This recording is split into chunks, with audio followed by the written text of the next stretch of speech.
Pretty much everything in my life that I feel proud of has come because I've taken action before I felt ready. Moving across the other side of the world completely on my own, starting every single one of my social channels despite the massive fear of judgment, entering my first ever bikini fitness competition, now writing my book, and if you listen to last week's podcast, speaking on stage. If I had waited for the perfect timing, for the time where I would feel ready to take action on these things, none of it would have ever happened, because our brain is wired in a way that the amygdala in our brain will trigger every time we experience something new, and it will send this signal to our entire body that this is dangerous. It interprets anything new as dangerous. And so the automatic response whenever we want to try something new is that our brain is going to say, no, no, no, no, no,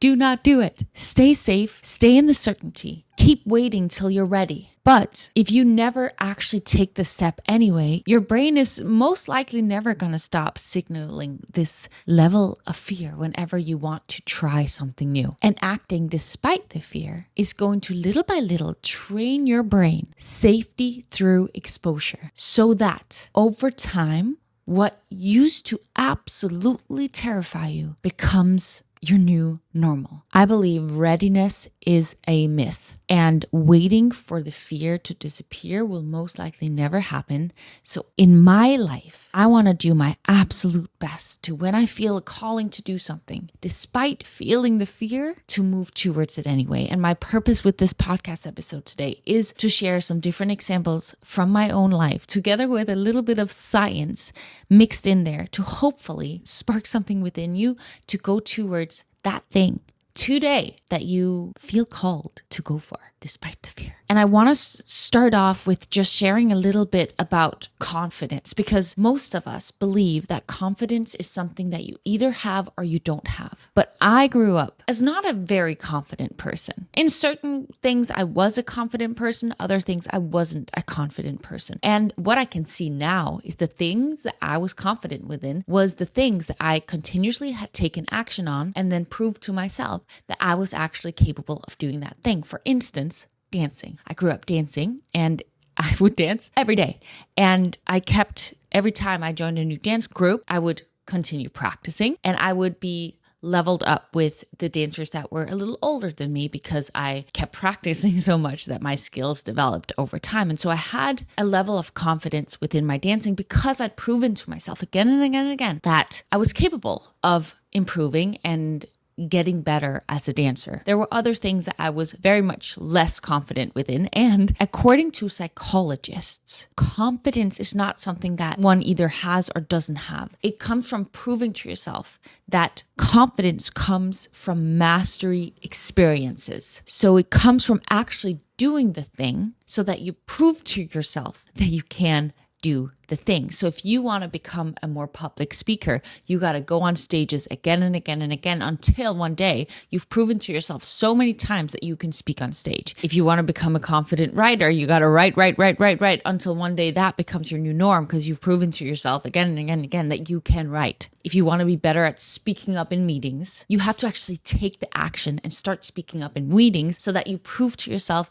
that you're someone who can speak up in a meeting, even when it feels scary. So confidence is built when we take action towards the thing. And I think this is a really important note to share when it comes to starting before you're ready, because then we can normalize that, yes, it's scary to do the thing that we've never done before. And yes, right now, potentially we don't have a lot of confidence within this area of our life, within doing this thing. But if we keep taking action, if we keep showing up, eventually we will become more confident within this new area of our life. When I was 20 years old, I flew from Denmark to Los Angeles on my own. And I was scared. I was nervous that I wasn't going to find any friends. It was my first time traveling like that completely on my own. And the only thing I knew was that I had this feeling inside that I needed to do this. And since then, because I did that massive travel on my own, now I'm confident I can fly anywhere in the world on my own and thrive, love wherever I end up, whatever destination I go to. And that first trip, because it was so scary, my brain was so nervous that nothing was going to work out the way I wanted it to, because I proved to myself that I could. And I've since then traveled all over the world on my own as well. Since then I've traveled all over the world, both on my own and with people, but I've proven again and again and again that I can totally travel to a new place on my own. And I wanted to share this specific example because I know that there are many people out there that are either afraid of traveling on their own or afraid of leaving their hometown. And I just wanted to meet you and understand that that's a really scary thing to actually make happen. But if you have a calling inside, I just cannot cheer you on enough to go do it, because it could potentially change your life. I think anything that we feel called to do, there's a reason for, and we'll only find out why we have a calling to do the thing if we actually fight the amygdala's red signals of that say that it is not safe for you to go towards the thing, and do it anyway. Meet yourself with love and compassion and talk to yourself and say, it's okay that I'm scared right now. It's because I'm doing something new and I've never done it before. I have more examples, but yesterday was 4 days out from my first ever NPC bikini fitness competition, which I decided just a couple of weeks ago that I wanted to try to compete again. So obviously it's very last minute, and I'm coaching myself this time, but I'm around a lot of bodybuilders and a lot of coaches. So I've been taking on the different advice from the different people who I've spoken to whenever I've, posed in front of them. And every single one of the coaches that I'd spoken to had said that they don't want me to get leaner. And in my mind, in my body, I was like, I need to be leaner because, I want my muscles to pop and I want there to be definition. So I'm less lean this time around because I've been listening to these different coaches that have shared with me what they want for me this time around in order for me to show up as my most competitive best self. Now, I've had one posing coach who's been absolutely amazing. And then I reached out to a bikini fitness competitor who I know go to my gym. And she's so passionate is what I want to say. She's so into this bodybuilding world. She's someone who counts every ounce of water, every gram of salt, every single thing that she puts in her body is like calculated and to the point. And I enter the room and she's like, you're not ready. And, I'm someone who literally signed up for this a couple of weeks ago, and I'm doing it for the experience. And of course I want to show up as my best self, but I'm showing up before I'm ready. Right?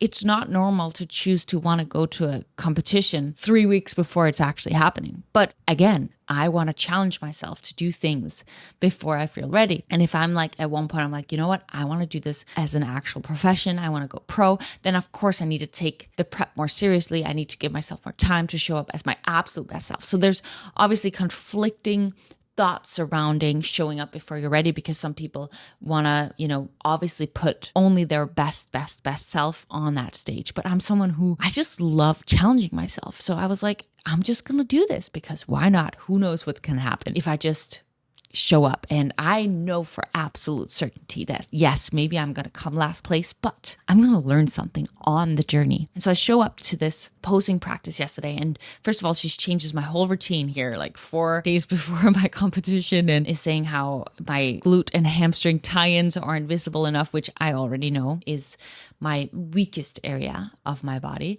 And basically she's like, you need so much longer of a prep. You should have contacted me earlier. And of course I understand that. But for me, when I try something new, I want to start before I'm ready. When I then have done it for a long time, then I sit down with myself and I get real honest and I ask myself, how can I take me from being a beginner and doing my best to actually becoming exceptional at this thing? I want to give you another example. I started my podcast. I think it's been 3 years ago now. And I started before I was ready. I started at a time where I could not sit and speak into a microphone for more than 30 seconds without completely messing up my words. I made 10 podcast episodes before I even published one. And when I published one, there was still so much insecurity within me, and I still didn't have the camera filming me while I was doing the podcast, because that would freak me out that I would have to sit and talk to the microphone and be on camera. It was so much pressure.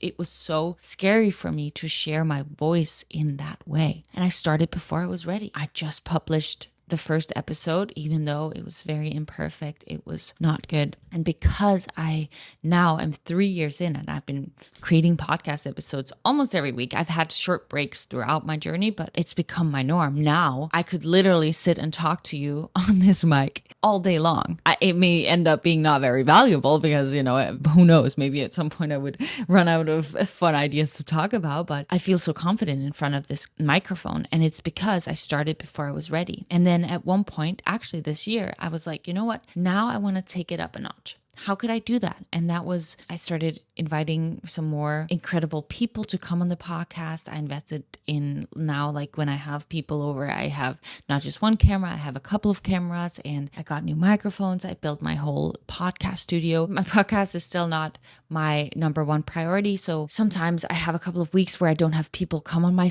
show because I'm focusing on other things that I'm doing in my life. But I leveled it up a notch because now I was at a point where it's become my norm, and now I'm wanting to take it to that next level. And going back to the session with this coach, right now I'm stepping on stage before I'm ready to become a pro, let's say. But I want to get this experience and I want to see what it's actually like. I want to dip my toes into seeing what is this world of bodybuilding and see if it would be something for me long term. And I actually, right now, I could change mine next week, but right now, I don't think it's something that I would want to do professionally, because I don't think it's aligned with the type of life I want to live. After that, I'll see, what I then feel like doing. Something I really live by is, I don't know what the future holds, but what I do know is that I can ask myself, here now, what is the best thing for me to do? Here and now, what do I feel called to do? And then go for that. And yes, I have to do that, ask myself that question during my morning meditation and journaling, because at that hour is when I get the most honest with myself. And later in the day, in the night, that's maybe where my more lazy brain, my more fearful brain can start speaking up and saying, you're not ready for this. Don't start writing this book because you're not a writer, which is also something I decided to do this year, write a book. Also something I do not, let's just say when I got the idea to do this earlier this year, every part of my fearful brain told me, you're not a writer. You got literally D's in writing in school. Like, you cannot do this. And then the other part of me said, no, you know what? You can become a writer.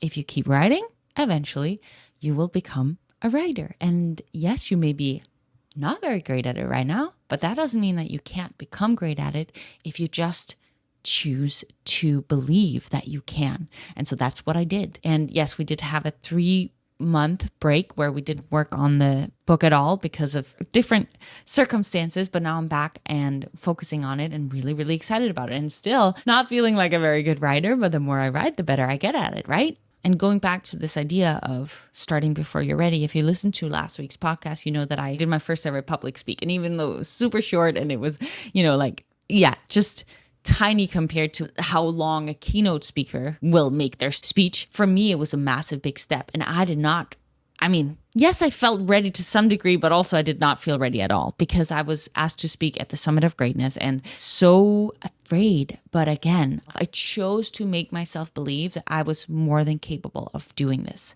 And when the fear kicked in, I chose to believe that this was excitement. This was here to help me level up and to prove to myself that I can become a public speaker, which is also one of my massive goals in life. And proving to myself that I could speak on this stage, now I have more confidence in believing that I can become a public speaker. I actually have no doubt that I can do it, because if I can do it once for a couple of minutes, I know that I can do it again for maybe 10 minutes and again for maybe an hour. The more I'm going to practice public speaking on a stage, the more confident I'm going to feel in doing it. The last example I just want to share with you that could be relatable for some of you is that I launched my Dream Life Society, which at the time I launched it, it was just my transformation challenge. And at first we would do some challenges sporadically every maybe 2-3 times a year. And then now eventually last year in March, that's when I started doing it consistently. And I launched the membership, which now we call the Dream Life Society, of the most beautiful, powerful, magnificent human beings. I feel so filled with gratitude every single day for these humans. And I remember the first challenges, for years, I was the coach, right? And I remember before jumping on these coaching calls, I would feel a little nervous. I would feel a little bit of, who am I to give these people advice? Who am I to coach these people? I don't know if I feel good enough for this. Insecurities, right? I felt that for the first couple of challenges. And then the more I went on these calls, the more I started to believe that I am a freaking incredible coach. The more I practiced coaching these people, the more confident in it I felt. At first, I felt like, who am I to give advice or coach a 50-year-old? Even though deep down, I know I have wisdom to give this 50-year-old. I know that if they actually take the advice I have for them, if I coach them in the way I know how to, I know their life is going to change. But I still felt this insecurity and not worthy, good enough to do this. But the more coaching I've done, the more I went on these weekly coaching calls, the more confidence I felt within me as a coach. And today, when I show up to these calls, I know with absolute certainty that whatever this person who's coming to me or sharing is struggling with, I can help them get to the other side through asking the right questions, through using my experience. I know with absolute certainty that I can help these people. Like, my coaching skills, my coaching ability is one of the things in life I feel the most confident in at this point. And it is because I have coached myself for so many years. I don't just preach the things I share. I live them.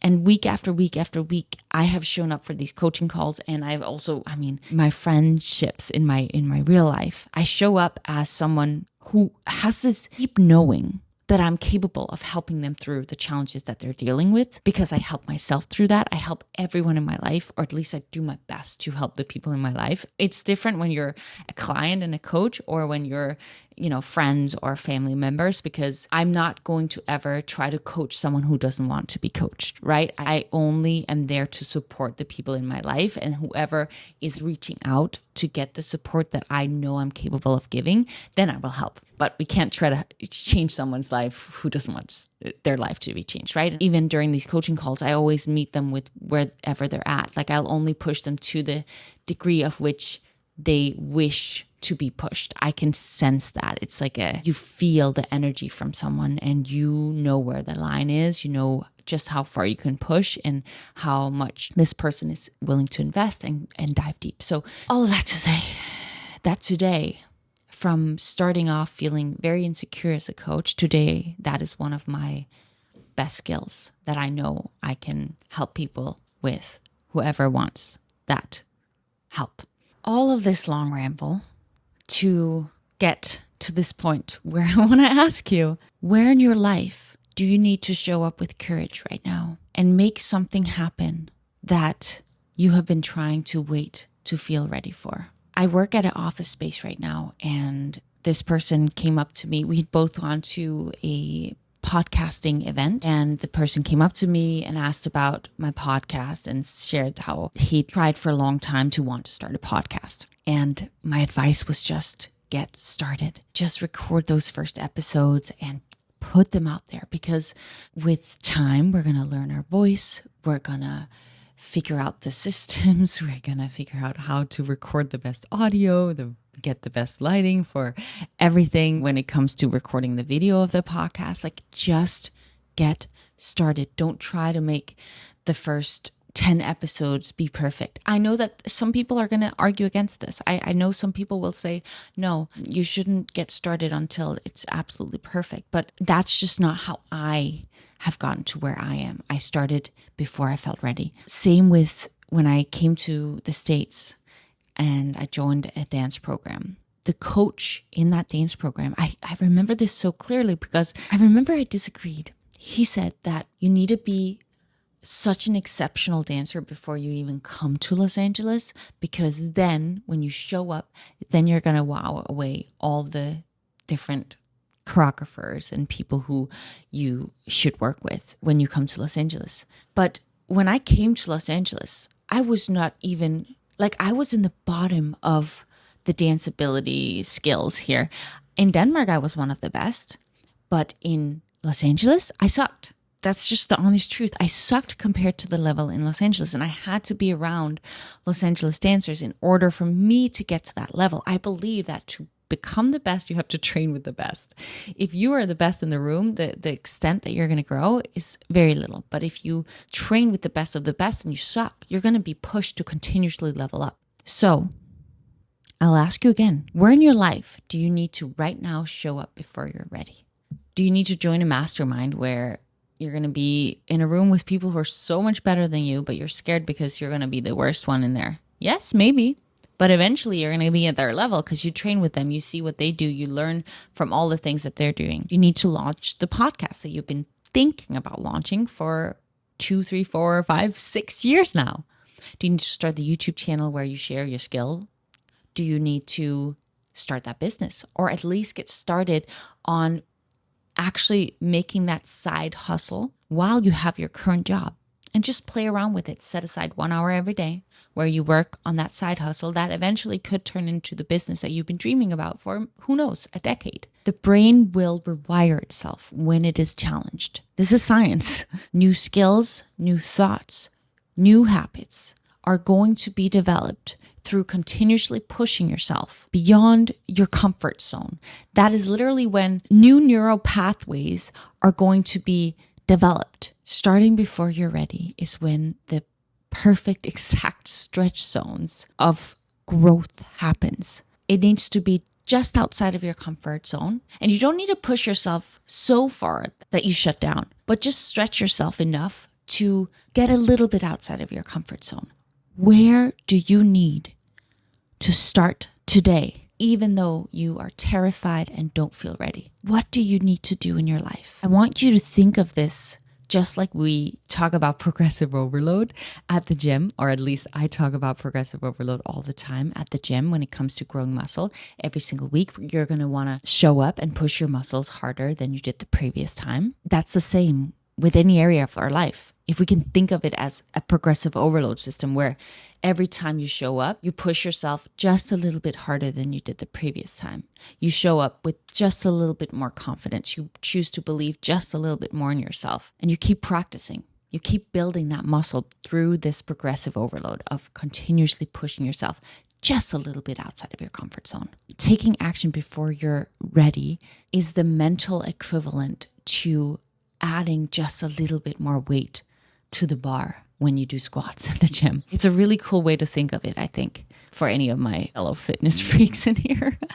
And final little reminder, psychologists reveal that motivation follows action and not the other way around. Oftentimes we think that we have to get motivated and then we can take action, but it's actually the other way around. You have to continuously take action and then the motivation is going to show up. It's the same again with the gym. At first, it may feel a little hard to get to the gym, but eventually it becomes your norm. Because you've done it so many times, it becomes your norm. So take action first, and then the motivation is going to follow. And I do believe that when you look back at your life, the moments that really made a massive change were the things that occurred from you taking action before you felt ready. It was from you taking some sort of leap into the uncertainty, the unknown. I'm pretty sure that if you think of the biggest things, it came from you pushing yourself a little past the comfort zone, pushing yourself just a little bit harder, doing something a little bit outside of your norm that then ended up having a massive shift. It could also be that you decided to open your heart again after heartbreak. It could be that you listened to some podcast episode that told you that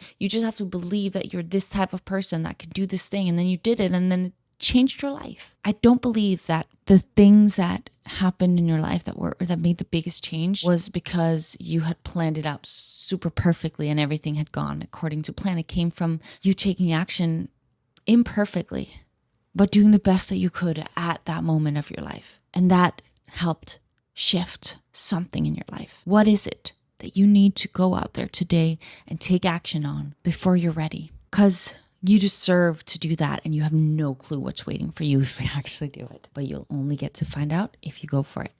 So that's my wish for you today. That's my challenge for you today, to ask yourself this question. And maybe you want to ask yourself frequently, often, because then you can continuously keep growing. And I think that's, for me, what makes my life exciting and beautiful, and why I get to continue building my dream life. If you found this useful and you think a friend would find it useful as well, I would hope for you to share it with other people. And my purpose in life is to help impact the lives of people. So if you felt impacted in any way, then I would love for you to share it with a friend or subscribe so that you never miss an episode. And if you want to join my Dream Life Society, where I share all my workouts, my mindset hacks and tips, and we speak every single week, you get all my recipes together with my ultimate new high protein recipe book, all of my journals that literally help you shift your identity through everything that we spoke about today. Then I'll put that link